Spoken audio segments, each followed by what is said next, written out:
സംസ്ഥാന secretary MP Govindan മാഷ് കൂടെയുണ്ട്. പക്ഷേ ഈ കേരളത്തിൻ്റെ വലിയ ഒരു സ്വപ്ന പദ്ധതിയാണ്. അതോടൊപ്പം തന്നെ കുറേ രാഷ്ട്രീയ ചർച്ചകൾ ഇപ്പോൾ നടന്നുകൊണ്ടിരിക്കുന്നുണ്ട്. ഇത് കേരളത്തെ സംബന്ധിച്ച് മാത്രമല്ല, ഇന്ത്യയെ സംബന്ധിച്ച് തന്നെ ഒരു കവാടമാണ് വിഴിഞ്ഞെന്നുള്ളത്. ലോകത്ത് തന്നെയുള്ള തുറമുഖ നമ്പറുകളുണ്ടല്ലോ, പേരുകൾ. ആ പേരുകളിൽ ഏറ്റവും ശ്രദ്ധേയമായ പേരായി ഭാവി അടയാളപ്പെടുത്താൻ പോകുന്ന ഒന്നായിരിക്കും വിഴിഞ്ഞം തുറമുഖം. അത് കേരളത്തിൻ്റെ പൊതുവെ, കേരളം ഒരു ചെറിയ സംസ്ഥാനമാണ്. കേരളത്തിൻ്റെ പൊതുവായ വളർച്ച എന്ന് പറഞ്ഞാൽ നവകേരള സൃഷ്ടി, വൈജ്ഞാനിക സമൂഹം, വൈജ്ഞാനിക സമ്പദ് വ്യവസ്ഥ, അതൊക്കെ ശക്തിപ്പെടുത്തുന്നതിന് നല്ല ഊർജം നൽകുന്ന ഒന്നായിരിക്കും ഈ തുറമുഖം എന്ന കാര്യത്തിൽ യാതൊരു സംശയമില്ല. ഇടതുപക്ഷ ജനാധിപത്യ മുന്നണിയുടെ ഇച്ഛാശക്തിയോടുകൂടിയുള്ള ഒരു ഇടപെടലിലൂടെയാണ് യഥാർത്ഥത്തിൽ വിഴിഞ്ഞം പദ്ധതി നടപ്പിലാക്കാൻ സാധിക്കുന്നത്. ഇവിടെ ധനകാര്യ വകുപ്പ് മന്ത്രി ചൂണ്ടിക്കാണിച്ചതുപോലെ 10,000-ഓളം കോടി രൂപ കേരളത്തിലെ ഗവൺമെൻറ് ഈ സാമ്പത്തിക പ്രതിസന്ധിയുടെ ഘട്ടത്തിലും സാമ്പത്തിക പ്രതിസന്ധിയുടെ ലാഞ്ചന പോലും കാണിക്കാതെ ഈ പദ്ധതിക്ക് വേണ്ടി ചെലവഴിച്ചിട്ടുണ്ട്. മാത്രമല്ല, ഇനി റെയിൽവേ, അതുപോലെ തന്നെ നാഷണൽ ഹൈവേയുടെ ഭാഗമായിട്ടുള്ള റോഡ് സൗകര്യം, അതിനെല്ലാം വേണ്ടി കേരള ഗവൺമെൻറ് തന്നെ ഫലപ്രദമായ ഇടപെടൽ നടത്തിക്കൊണ്ടിരിക്കുകയുമാണ്. അപ്പോൾ കേരളത്തിൻ്റെ വളർച്ചയിൽ, പ്രത്യേകിച്ച് തിരുവനന്തപുരം അതുപോലെ കൊല്ലം ഉൾപ്പെടെയുള്ള 2 ജില്ലകളെ സമ്പൂർണ്ണമായ വ്യാവസായികവൽക്കരണത്തിലേക്ക്, ഞാൻ നേരത്തെ പറഞ്ഞതുപോലെ ഒരു വിജ്ഞാന സമ്പദ് വ്യവസ്ഥയിലേക്ക് നയിക്കുന്നതിനുള്ള ഒരു അടിസ്ഥാനം രൂപപ്പെടുന്നതാണ് യഥാർത്ഥത്തിൽ ഈ തുറമുഖത്തിൻ്റെ ഉദ്ഘാടനം. അത് തീർച്ചയായും കേന്ദ്ര ഗവൺമെൻറ് സാമ്പത്തികമായിട്ട് നമുക്കൊന്നും തന്നിട്ടില്ല. ഒരു നയാ പൈസ പോലും കേന്ദ്ര ഗവൺമെൻറ്റിൻ്റെ ഭാഗമായിട്ട് സഹായമായിട്ട് വിഴിഞ്ഞ പദ്ധതി കിട്ടിയിട്ടില്ല.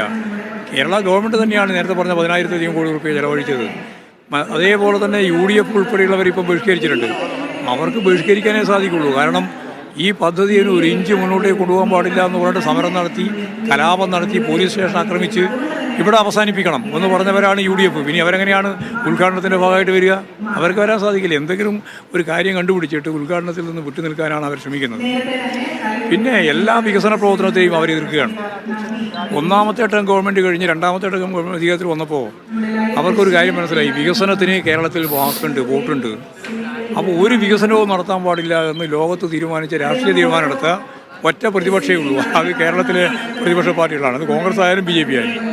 കോൺഗ്രസും UDF പറയുന്നത് ഉമ്മൻചാണ്ടി അന്ന് ഒപ്പിട്ടത് കൊണ്ട് മാത്രമാണ് ഇത് നടപ്പിലാക്കാൻ കഴിഞ്ഞത്. ഒപ്പിടൂലേ?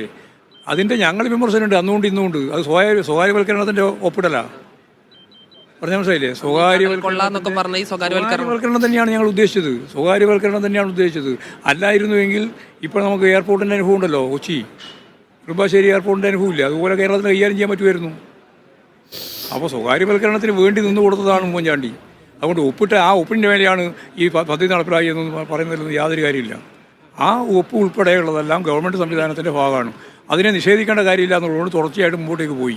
അത്രയേ ഉള്ളൂ. ഗവൺമെൻറ്റാണ് ഇതിൻ്റെ ഏറ്റവും വലിയ പങ്ക് വഹിച്ചത്. കേരളത്തിലെ ഇടതുപക്ഷ ജനാധിപത്യ മുന്നണി ഗവൺമെൻറ്റാണ്. അതിനു മുമ്പ് ഒരു പൈസയും ചിലവഴിച്ചിട്ടില്ല.